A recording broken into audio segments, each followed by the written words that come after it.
Ben, c'est un homme paranoïaque, très, très introverti, qui a peur de l'étrange. Tout ce qui est étranger à lui l'effraie, et il inculque ça à sa fille.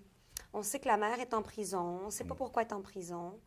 Il y a quelque chose qui s'est passé, on ne sait pas trop. Donc, il y a beaucoup d'ambiguïté dans le film. Et dans le personnage de Jean-François, plus on avance, plus on rentre dans son drame. Et je ne veux pas trop en dire, c'est difficile de parler de ce film-là sans trop révéler de choses. Non, on peut en dire un peu. Mais le curling dans le film est en fait l'ouverture sur l'autre. Quand il commence à s'intéresser au curling, c'est quand il commence à s'intéresser à l'autre. Donc, voilà. Donc, c'est un film hermétique, mais dans lequel il y a vraiment une quête vers l'autre. Donc, c'est un film qui, pour moi, a beaucoup de lumière et d'espoir. Et ça, c'est à cause de cette quête-là du personnage principal. Je sais qu'il y a beaucoup de gens qui ont reproché à Denis dans son film qu'il y a des scènes comme inexpliquées, inexplicables. Pourquoi les cadavres? Pourquoi le tigre? Pourquoi? Etc., etc. Comment tu vois, toi, cette conception du cinéma de Denis Côté? Je lisais un petit truc là, tantôt dans un petit pamphlet.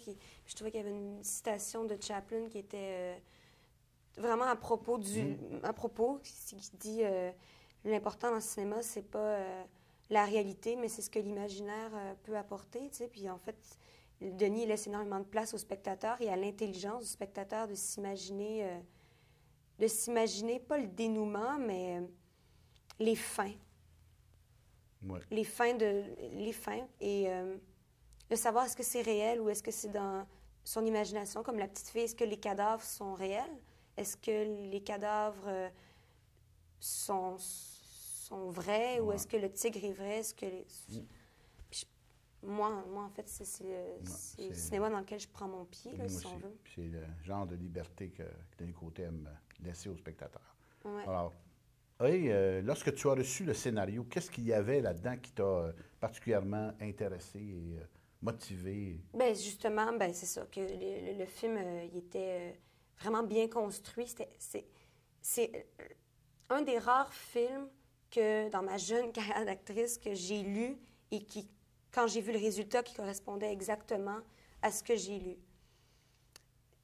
Denis écrit extrêmement bien et toutes ces clés-là que parfois certains spectateurs disent « Oh, ça nous manque, tout ça », mais tout ça, c'est vraiment bien ficelé dans le scénario.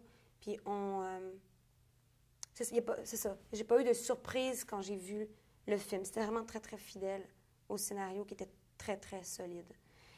Et chose qui était quand même assez spéciale, c'est que quand Denis m'a offert le rôle puis m'a offert le scénario, il m'a dit que qu'on était censé peut-être tourner à l'automne. Donc, c'était pas un film d'hiver. Ah non? Et pourtant, l'hiver c'est capital.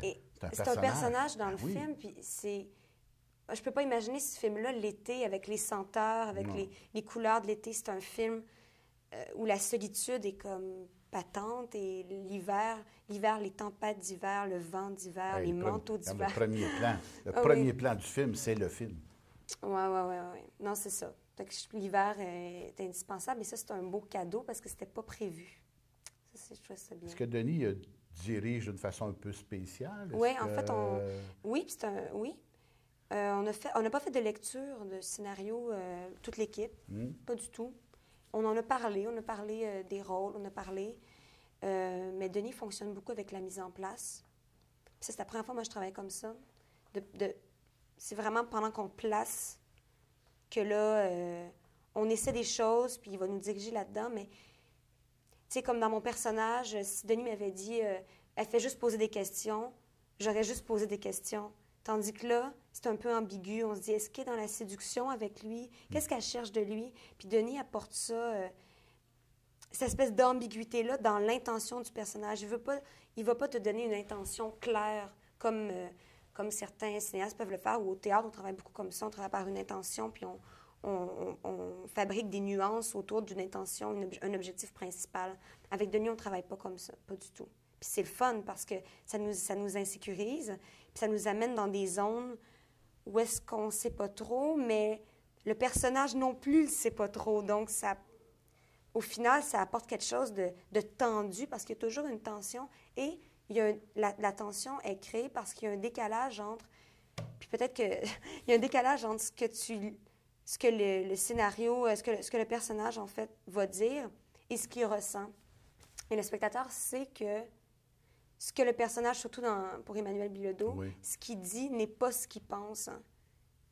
C'est quelqu'un qui... Il n'y a pas de communication réelle et investie avec sa fille, ni avec les gens avec qui il travaille. Tout est dans le non-dit. Il y a une tension à l'intérieur de lui. Et comme spectateur, on le sait que c'est pas ce qu'il a à dire, mais il va le dire quand même parce qu'il est poli ou parce qu'il est timide ou introverti. Mais c'est un peu comme ça pour tous les personnages. C'est un peu décalé, les dialogues, mais c'est très écrit. On n'a pas inventé de lignes. C'était vraiment écrit comme ça. Puis c'est ça. Tout le temps comme quelque chose derrière la réplique. Ça, c'est le fun à faire. Denis, comme étudiant, c'était peut-être mon étudiant en cinéma qui écrivait le plus et le mieux. Mm-hmm. Alors donc, je vois qu'il a gardé ses qualités d'écrivain, si on peut dire, guillemets, là, en continuant dans ses longs métrages. Oui. Alors, écoutez, merci. Merci. On vous remercie, voilà, pour les films de mai, les films qui sont sortis en avril. Oui. Voilà, on vous remercie pour les films sortis en avril et puis on vous souhaite un bon mois de mai. Oui. Et un bon mois d'août. Un bon mois d'août, un bon mois de juillet. Oui. Et puis on se retrouve en septembre, sachant que les 5, 6, 7 août, on pourra se retrouver pour le Festival du film court de Mont-Tremblant, oui. qui auront lieu dans le vieux village de Mont-Tremblant. Oui. Et on aura beaucoup de surprises, beaucoup de beaux films. On aura un film de Denis Villeneuve, on aura un film... Plusieurs belles découvertes à vous faire faire, aussi bien des films faits par les élèves ici, Curé Mercure, des productions locales, que des productions plus internationales. Un documentaire réalisé à Brébeuf, avec les habitants de Brébeuf. Voilà, ça va être... un bon spectacle et un bon divertissement pour vous au mois d'août. Voilà, ça va être un bel événement. Bon, on vous remercie, puis à très bientôt. Au revoir. Au revoir. Oui. On est dans ta classe, salle, là. Ma classe, c'était ma classe. J'entrais ici, alors, je fermais la porte et j'étais ultra heureux. Qui s'est installé où? Écoute, j'ai eu un grand nombre... Explique-nous qui s'est installé, alors. Ben là, j'ai eu un grand nombre d'élèves, évidemment, qui ont continué au milieu du cinéma comme réalisateurs, mais il y en a qui sont... Alors, devant, c'était les têteux, puis ceux qui étaient les plus rebelles... c'est-à-dire, généralement, une classe se divise... ma classe est à étage, donc ici, comme une vraie salle de cinéma. Généralement, les 2 premières rangées, ce sont les gens qui écoutent beaucoup le cours. Les filles, gros têteux. Non, les filles et quelques gays. Et 3e rangée, déjà, ça commence à changer. Et la dernière rangée, au fond, c'est mes grands tarlats à casquette qui, bien sûr, eux, ne sont pas très intéressés. Et il faut essayer de leur parler dans le casque. Il faut envoyer le son de ma voix. Denis Côté, il était où? Denis Côté, un gars de 3e rangée à peu près. Et donc, il était où? Lui, Jean-Marc était plutôt au fond. Parce que Jean-Marc était plutôt le rigolo. Lui, il se voulait rigolo. Lui, il voulait toujours égayer les cours, mais je crois qu'ils étaient déjà suffisamment avec moi. Alors donc, un jour, j'étais obligé d'enfermer... Tu chantais, toi? Je chante dans mes cours très souvent des thèmes de films. Je faisais des concours. Je chantais les thèmes de films. Je demandais aux élèves d'essayer d'identifier quel était de quel film ça venait. Mais tu dansais pas? Oui, j'ai dansé, ou même, je me suis... Vois-tu, en avant, j'ai un bureau ici et je me cachais derrière le bureau, puis je parlais caché. Alors, les élèves se demandaient d'où venait la voix. La voix venait d'en dessous, là-bas. Alors, donc, j'ai tout fait. Vu à manger, vu avoir la fève. J'ai tout fait. Le truc de la galette des rois. Et cette classe était merveilleuse, encore une fois, parce que je l'avais demandé. C'est moi qui l'ai demandé, c'est moi qui l'ai dessiné. Et parce qu'il faut savoir que j'ai longtemps enseigné le cinéma dans des classes traditionnelles, à un plancher plat. Alors, quand vous présentez un film avec des sous-titres, et ça arrive souvent dans mes cours, les gens dans une classe, au fond de la classe, ne réussissaient plus à se tasser pour voir entre les têtes les sous-titres. Tandis qu'ici, l'élève à la première rangée, l'élève à la dernière rangée voit l'écran au complet, voit l'image au complet, voit les sous-titres au complet. Et donc, il n'y a pas d'excuse quand je corrige ses travaux de ne pas avoir compris le film. Alors, le grand tarlat casquette qui vient me dire qu'il n'a pas compris les sous-titres, c'est parce qu'en fait, il dormait.